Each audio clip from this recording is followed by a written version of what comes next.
Published more than 75 years ago.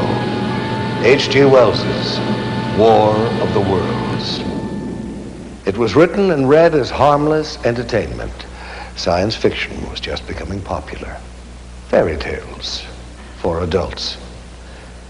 And yet that world of science fiction is all around us, right now. Less fictional with every passing day. The evidence is here. Our planet is indeed being visited by intelligences greater than man's. They travel in spaceships, in flying saucers. People all around the world are seeing these craft. The Italians call them disci volanti, the French soucoupe volant, the Russians letayushchi targelki. In America, we call them UFOs. There are literally thousands of police and pilot reports of UFOs, and over 900 landing trace cases have been documented. Cases where soil chemistry has changed. Swirled circles that testify to tremendous centrifugal force where something massive landed. But what? The military spokesmen of the great powers are suspiciously silent. Only one thing is certain. No earthly power has built aircraft that execute right-angled turns at supersonic speeds. And such craft are consistently seen and photographed tracking our test planes and space vehicles. Where do these alien craft come from? And what are their powers? And why are they visiting us? Are they perhaps reminding us that we are part of a vast cosmic connection, that we have links, even kinship, with worth? Or are they, as more and more people believe, trying to tell us that the knowledge we need to survive, to grow,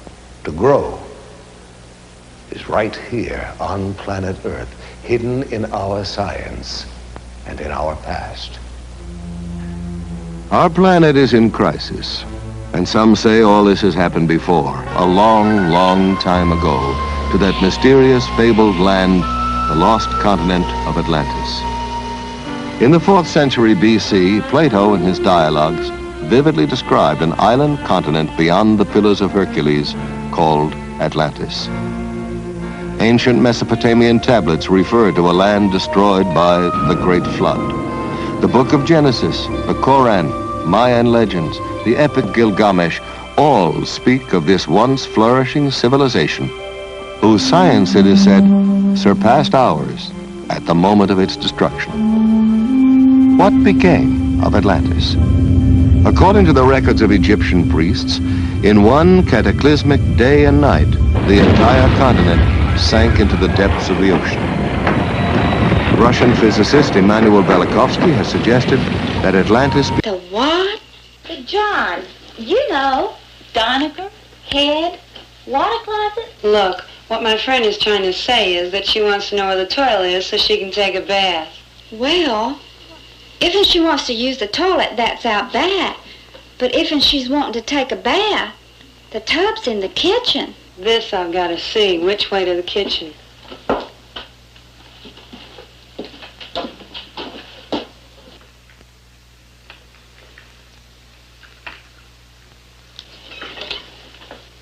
How can you possibly expect me to take a bath in that?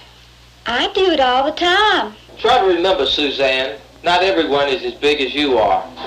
Maybe you could bathe half of your body at one time.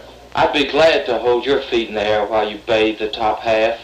But if you did that, she would drown. Oh, really? Well, there's a pond over in the clearing that I swim in sometime. How about that?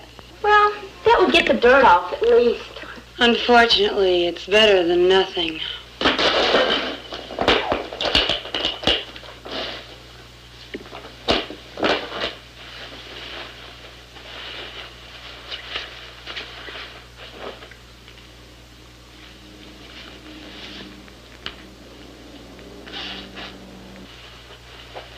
The bedroom's right in there. You can change your clothes in there if you like.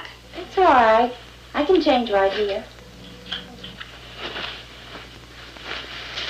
Go in the other room and change clothes. Either take your bloody swims or shut up.